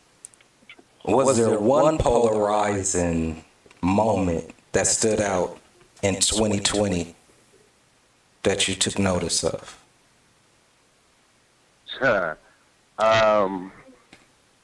riots earlier this year, the protests, whatever you want to call it, just seeing one group of people being allowed to hijack the struggle of another group of people and not really care about that group of people that they hijacked their struggle. Gotcha. You know, the fuckery in 2020 was so blatant and obvious, you know. So you're talking about are you talking about the George Floyd, Black Lives Movement, all of that coming together? Go, baby. Not so much that George Floyd, because George Floyd was that was something that was the fuel of frustration. So that's been there for years. But what I'm talking about is the aftermath. You know, we allowed, now mind you, these same neighborhoods that we patrol and we looking for the ops, we allow the outsiders to come into our communities and burn them down under the name of our struggle, you know. And again, I'm not for a political party one way or the other, but how can you have, you know, all like 75, 80% of people being arrested for Black Lives Matter? They don't look like us. They don't represent us, you know. And at the end of the protest, they went home back to their suburban areas and went to sleep. We lost places that we bought food in, restaurants that we patronized, corner stores of people that look like us or don't look like us. Gotcha. Let me ask you this: that's what I mean. Did the George Floyd incident affect you in any way? Did it mess with your psychology, or was you already in a place to where that's normal, or nothing shocks you anymore? It didn't shock me. I think the purpose of them showing it was, you know, more or less to incite and, you know, to make things better. You know, you play any man being murdered on TV. You know, it kind of, it sits different. It affects you different. Let me interrupt now because how would that thought? Because this is Gee's Mystery Show, and we're talking about 2020 Revisited, and I'm always into the conspiracy, trying to resolve it a little bit and break it down into some kind of logical sense. Do you think that they showed it intentionally, or did whoever filmed that show it and put it up on the web and everybody started watching it, duplicating it, and it got around? I'm just playing the devil's advocate, not saying for either side. I'm unbiased, so I look at things from all angles before I make a sound judgment on something. Just how I work. So I just have to ask you, Tru. Beginning of the show. No, I feel that. In the beginning of the show, we acknowledge that somebody has an algorithm to control what's going out. You know, you might not be able to control what's being uploaded, but you definitely are able to control what's going out. And we know that the media in this country, like every other country, you know, they have a button to where they can hit the switch and shut everything off, you know. So by it being played on every site, I mean, now look for it, you know. Now try to Google the it's hard to find. It's hard to find. It's definitely. The first few weeks, it was everywhere. But isn't that when it's most prevalent, when it's first out, everybody sees it, clickbait hops on, duplicated, uploaded, try to make some money off of it, collect views, boom, spreads, Facebook, all the social platforms from YouTube. Now it's all around. Parents talking about it, grandparents talking about it. Did you see that? And just now it's everywhere. Or can we blame all of that on the media? Old media, I should say. Well, I mean, I'm not blaming. I'm not pointing a finger, because you got to take some responsibility, you know, within ourselves. We've been begging people to change something that we know is wrong for years. And until people start really policing themselves and saying, you know, the person that's hired to protect me is not more valuable than the people the subjects that you assign to protect. Until we start saying enough is enough by any means necessary, you know, what's going to happen until people start putting down their cameras and actually participating or taking action. You know, these things are going to continue to happen. So it being played or it being on repeat, you know, the first 2 weeks was more or less to play off of emotions, because after a couple of weeks, people are logical minds, calmer thoughts are able to prevail, and people are able to kind of regroup and strategize. But with raw emotion, everything is impulsive. You know what I mean? So let me ask you this: What do you think sparked the Black Lives Movement to slash Antifa riots and chaos that was going on in 2020? Opportunity. From the communist marksmen or from just the people trying to come up, go that deep. or just some people just trying to come up on. Okay, so people trying to come up on some free shit like the riots back in the '90s, break some shit, do what they want to do. Nah, I say, like, you know, if you have like a pimple, and you got all of this pus building up in the pimple, it gets hard until you pop it. You release the pressure. You know what I mean? What we take as freedoms is really liberties. You know, liberties meaning I'm giving you two options to decide for. Freedoms mean I have an unlimited opportunities and options that I can choose for myself. So when the liberties of this country starts to get disrupted, the pressure builds up. You have to release that pressure. 9/11, Sandy Hooks, you know, there's a lot of different events that happen and I'm not saying that they're staged or anything. I think it's just an opportunity to release pressure that this country has been built off of. It's always going to accumulate, but how do you release it? And they use these moments to try to galvanize the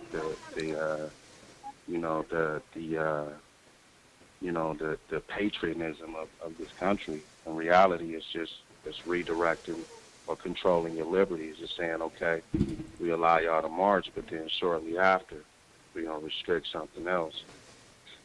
And that's what 2020 has been about, bro. It's been about restriction. It's about showing that you don't have to actually be in prison to be in prison. Gotcha. We can lock you up mentally and emotionally and fuck with you just the same as if you was locked up physically. Gotcha. So now that was your highlight of 2020, was more so the devastation that took place, you know, within this little movement, kind of centered around George Floyd and just the chaos, the psychology to social engineering, just the whole aspect of just the mental prepping that went on. But I'm going to tell you what was my highlight of 2020. You may not be able to see this right now, Tru, but the audience will. So this one is not for you. You'll watch it again. And because, man, I know you're going to die. So with that being said, this was my highlight of 2020. This is when I became aware of this. Not sure if it was actually in 2020, but this is the first time I seen this motherfucker. Real talk. Look at this.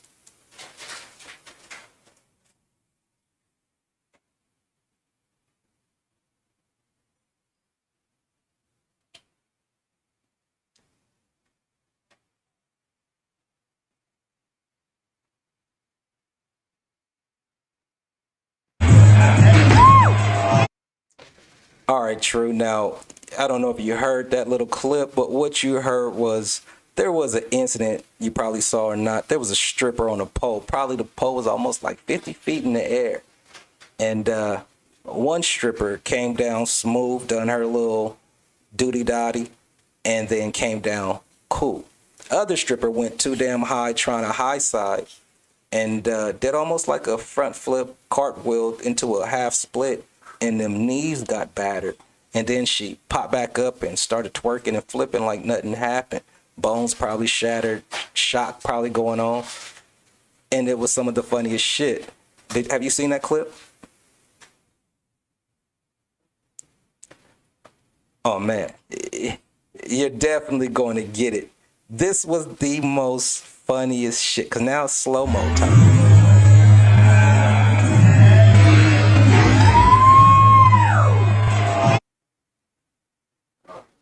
Now, for the audience that are seeing that, I know they have to be laughing, dying, or just being like, damn. Because if you look at it, there's a stripper that is actually right next to her when she falls, who is just looking at her. And she probably wants to help her. But because money was already thrown as part of the show, she probably seen some shit more worse than that. You know, I've never been to the strip club before in my life. You know me. I haven't. Have you? No, I haven't seen that one. No, I didn't ask you have you seen the fall. I said, have you ever been to a strip club? Oh, yeah, multiple, bro, multiple. Not this year, unfortunately, though. 2020 was a bad year for me with the strip club. You ever seen somebody fall from the strip club? I think I have, but I really can't tell you for sure, to be honest with you. I'm pretty sure I have. I've seen a lot of funny shit in the strip club. They get right back up and act like nothing happened again? Did they ever fall off the pole? Gotta go on. But have they ever fell off the pole? I'm pretty sure I have, bro. Like I said, it's been, strip clubs is kind of a faint memory for me right now. Usually when I start paying attention to the little women in the strip clubs, I'm already a couple of drinks in. I'm not really into paying for fantasies, so it's yeah. Now, watch when you watch that, you're going to be like, what the fuck? Now, let me ask you, Tru. Back when we were kids, whatever happened to the hoverboards and the flying spacecraft out there that we were supposed to be experiencing in the 2000s and 2020s and beyond? What happened?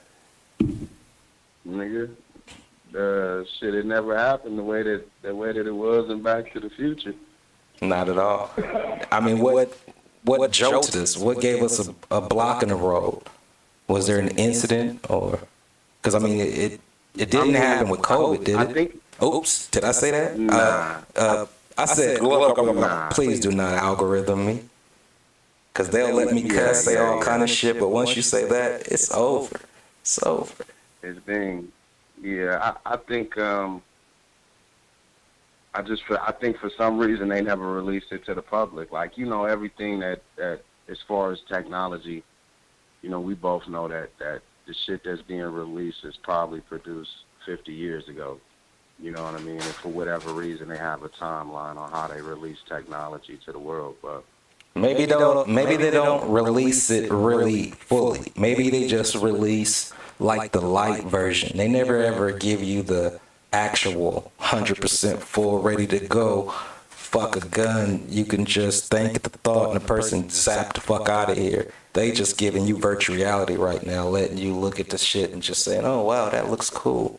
And they got some shit over here, which they do, make you shit on yourself, fucking eardrums, bust, all kind of shit. Again, that's another show. So, let me ask you this, Tru. Was 2020 really all that bad? I mean, I guess it's just from the perspective you're looking at it, and you know what I mean. Is if you're looking at it from my perspective, I don't really feel 2020 was all that bad for me personally. But I do see, other people that might not be as in the same shoes that I'm in right now. So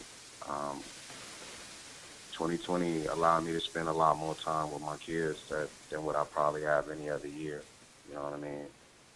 Kind of helped me redefine my family values. Most definitely.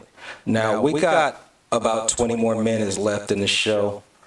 So for all you artists out there, comedians, entertainers, book writers, authors, philosophers, anybody out there with a story that feels it's important and they want to go one-on-one or dialogue with me or just get their stuff promoted, go ahead, send it in, log on to geesmysteryshow.com or go check me out on Instagram at Gees News. You can also email me at geesmysteryshow@gmail.com. It is exactly how it sounds. No hyphen this time, just geesmysteryshow@gmail.com. If I have to spell that out for you, then that's what we call gumshoe, layman's, that's on the chessboard. For those of you that know about chess, that's what the background is about, not the whatever. We'll get into that and all the Masonic and Illuminati theorists out there want to dive in. We can dive into that, but that's another show.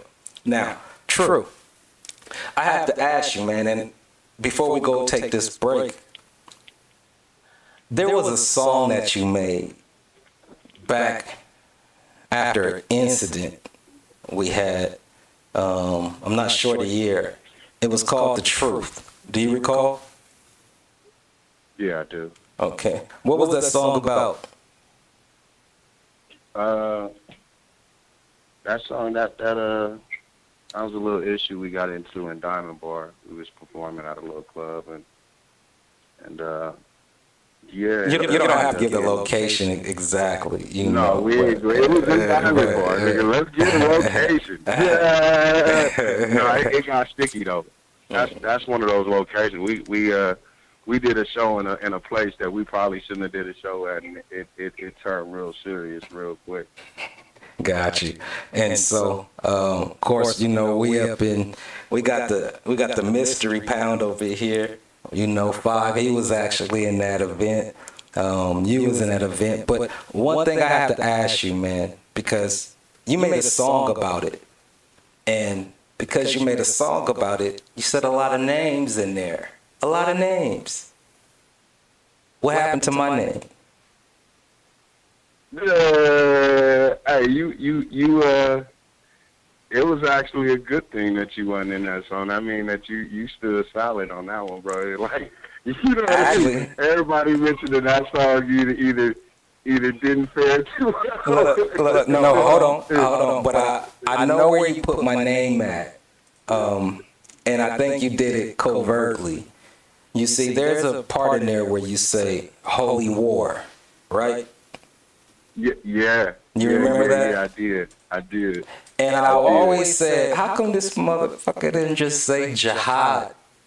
But he said holy war. And because I was an artist at the time, I was not even thinking that you was using a metaphor instead of saying jihad, which means, which means holy war. You said holy war. But then again, those people who hear holy war, they would never know that I'm jihad. You see? So I think music back then though was more you know, you was trying to be more creative even with your distance. You know, even when you were trying to put somebody on Front Street, you was really trying to be creative. Gotcha. Wordplay to take the time to switch certain things up. Facts. That made a lot of sense. No, it definitely did, and because I was just speaking on that song, I definitely want to allow the audience to get a tune into what the hell was we just talking about. Well, you want to hear a true story?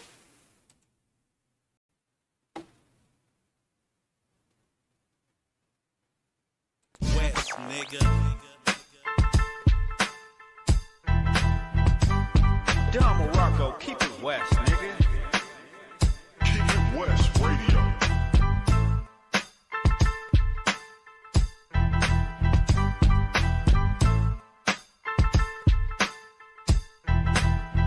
Look, I'm tired of these niggas false flagging. I done heard enough. Claiming the fame like you're rowdy, time to call you bluff. Sly got niggas singing West Side, what's up? But with a burner in their face, they don't act so tough. I'm from the city, say the wrong set to get your hair bust. Brains painted on the street like the concrete was airbrushed. Niggas talk about shit that ain't meant to be discussed. These rappers faggot out here, they got the game fucked up. Heard lunch, give it up for every city in the E. But when the shit hit the fan, that nigga left instantly.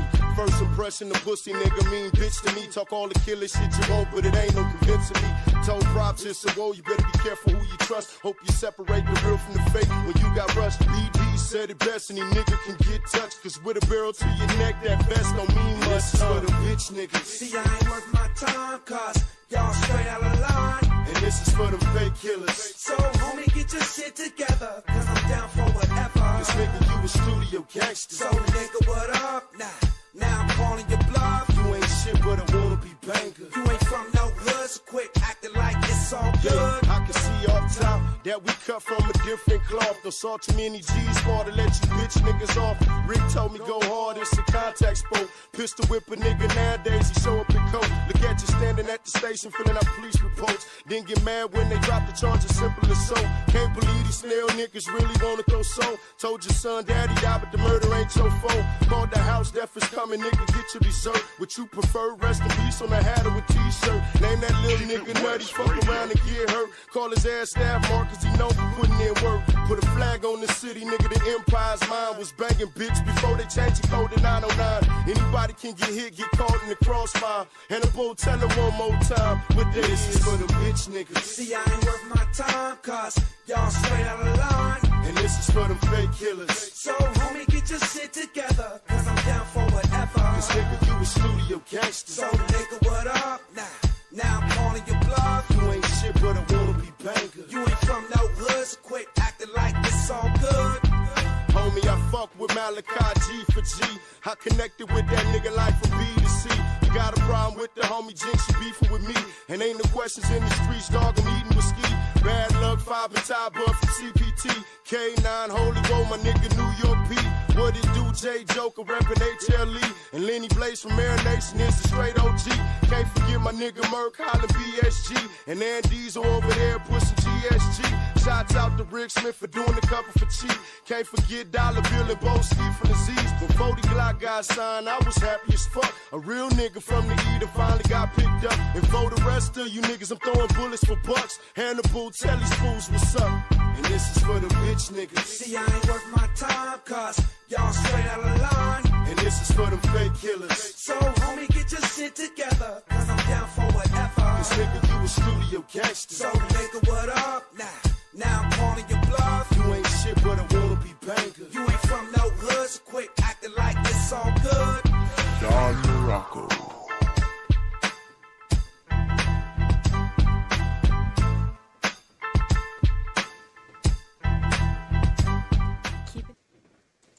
Yeah, man, that right there bring back some memories, some super memories.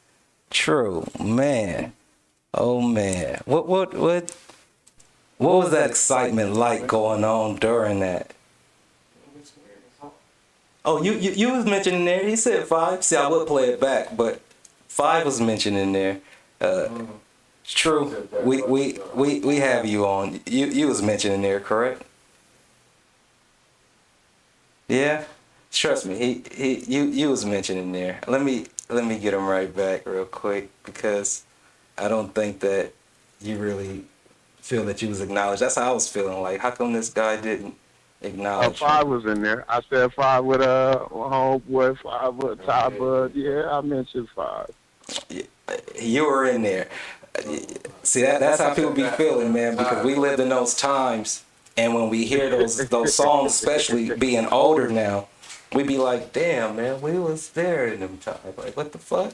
You know what I mean? But you definitely did. You know what I mean? Although you don't want to incriminate, put a lot of shit in, and it definitely. But that right there was some real shit, man. And we definitely had some fun times in our youth. And, man, just thinking back. Now, and with that said, put on your philosophical, psychic, Professor X helmet for a second, Tru, because you're a philosopher in many ways. Even if you don't think so, you are to me. What can we expect out of 2021 and beyond? Shit, more of the same. More of the same. It's gonna definitely get worse before it get better. So no change. Nah, I mean, I don't wanna try to, you know, this year has been full of surprises already, so I just think, you know, prepare for the worst is all I really can say. Things that you probably wouldn't have did 10, 15, 20 years ago, you should probably start investing in tents and bulk food and noodles and shit like that. Noodles, huh? Niggas always got to throw in some noodles, huh? Noodles here, peanut butter and jelly sandwich. Oh, got my noodles. Oh, you're going skydiving? I got my noodles. Nah, it's all good. We got a lot of people that say noodles ain't good for you, but when you got kids and you know, it's gonna get worse, man. I say if you able to own a firearm, you know, especially our people, you know, stop allowing them to be so taboo. Invest in a firearm, educate your family on how to use them, make it a date night with your queen, you know, with your kids, so that way if it ever hit the fan, you know, that muscle memory will kick in and they know what to do. Gotcha. That's definitely facts. It's actually fun too, going out there shooting a little bit. You know, you can actually get behind her. You thought pool was the best game to get behind your girl. Go take her out and try some shooting. Especially, you know what I mean, if you want to really get up on that booty and the first time you never even really got to touch them before, let me show you how to shoot this. And Although it's kind of scary because, they be shaking and shit. But anyhow, check me out. Tru, before we go, I do want to ask you this. Because we are in 2020, 2021 now, still in January, about to leave into February. Do you think now that we're in the future that we'll ever see extraterrestrials? Shit, I think they're amongst us now. I mean, if you really want to be on some way out, I just think you're gonna start recognizing people that you've been seeing for years when they start really coming out. Are you into the reptilian thing, or a hardcore philosophical, in-depth, deep, spiritual father like yourself? Or are you into the reptilian thing and all that other stuff? I mean, I whatever you call them, I know that there's. I won't say no, but I believe that there's something different than us. Humanoid, or just looking like an octopus or some shit like that? I mean, I'm talking about, with the same level or higher intelligence. I think I don't believe in coincidence, bro. I think chaos builds harmony, and if you're really a reader, you understand that. No, that's a fact. Civilization fell from chaos in order to build something different. Civilizations fall in order to build something different, usually with more control and ideas, which brings restrictions. So I just say prepare for the worst, man. That's real. That's real. We've been overlooking for years, man, that don't seem so crazy no more. They wrote a lot of this shit down years ago that's still prevalent in emergency plan. Take a chance to view this country's emergency plan. The shit that they wrote 150, 200 years mention the word alien invasions and zombie apocalypse. So somebody has some type of foresight to think of something that had to be relevant then for us to act on it now. Yeah, that's, man, you couldn't set any, I couldn't set any better. Let me ask you this. You have any social medias, any way that anybody out there can get in contact with you? Any new music? You doing anything that you would like anybody involved out there to get involved with you? Not at all, bro. I'm comfortably under my rock, and if you knock on my door, you fuck around and get shot at. So please don't come to me. Wrong person to try to be cool with. Are you a cool guy? I'm very cool. I'm just on my square, man. I believe in loving the people that love me, so I cherish my circle. You know what I mean? And we really don't accept applications. Facts. So I love everybody, you know what I mean, as far as wanting the best for everybody. But I stick to my own, man. I believe that you're only as strong as your weakest link, and I don't have any weak links in my circle. Facts. Although, we won't even go into that. Besides that, man, I want to thank you all for coming out, enjoying ourselves. I had a blast. The Mystery Pound had a blast. Sure, the audience, when they watch this back, man, they gonna actually be like, they wasn't just talking shit. They was making sense. Sense is what we're here to achieve. Tru, I love you.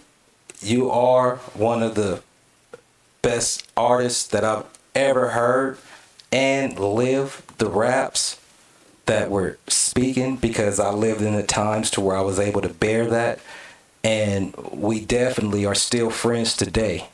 It's like three of us. We hold a tight niche bond to where somehow we always end up in the same place. And that type of bond is definitely, truly needed and adored. And, because we're grown men, we don't have to say no homo or any of that homophobic slurs that people say when they're adoring another human being and who just happens to be masculine, just like yourself or myself. So between 5, Tru, and G, man, we definitely are the trifecta. And with that, I would like to say 2020, oh, it came, and it just may never leave. As a child, I never would imagine watching a Twilight Zone on a 13-inch black and white TV screen in the 70s would spark my interest into such films like The Terminator 2, The Matrix, Book of Eli, The Walking Dead, and The Purge. Only to wake up in 2021 and realize I had been watching world news this whole time. In 2020, and if 2020 stands for vision, then it's time to wake the fuck up. Because last year appears to be the last year of the life we thought we was going to wake up to last year. And with that, I thank you all for tuning in. I'm about to tune out. This was a great experience. Episode 3, Gee's Mystery Show, Our World Revealed, 2020 Revisited with the one and only Tru, as we reunited one more time to just sit back, relax, chill. I'm fucked up, not gonna front. I'm more faded than high because I'm not a drinker. Definitely smoke a lot. And man, I enjoyed myself. And with that said, guess I'll see you guys another time. And, you know, because I am drunk, let me go ahead and plug this in. I'm definitely about to go ahead and get into some of that sea moss. You looking to replenish the body, boost up your immune system? Ladies, soothing up that beautiful skin. Fellas, ease those unwanted bowel movements, or we just get up in age and become elders. And our joints don't want to act right? Log on to blackspackulaLLC.com. Yes, that's BlackSpatulaLLC.com, providing that purple and sea moss gold, gel or in raw form, straight from the Jamaican waters, to help stand strong in this fight against the heavyweight champ, coronavirus, and that June bug flu. And you can pick up those organic, homemade elderberries to help relieve nasal congestion, anti-inflammatory, potent anti-cancer, antiviral, treats respiratory illness, aid in wound care, high in vitamin A, B, C, and potassium, and natural support for arthritis. And if you hit them with that G code, man, Black Spatula just might get you 20% off total purchase. Now, go follow Black Spatula on social media. You are now tuned in to Gee's Mystery Show, Our World Revealed.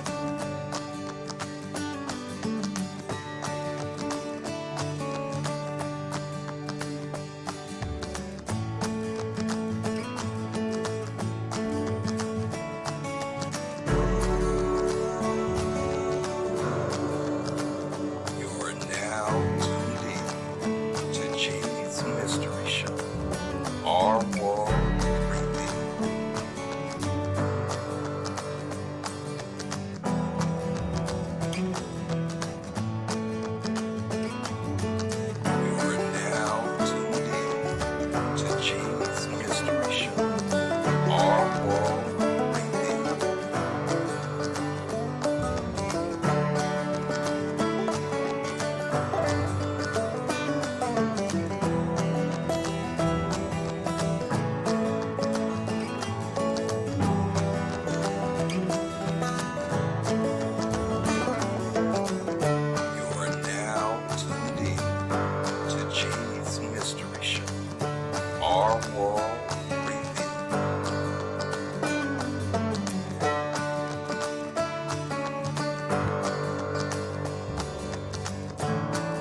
Our World Review. You are now tuned in to Gee's Mystery Show. Our World Review.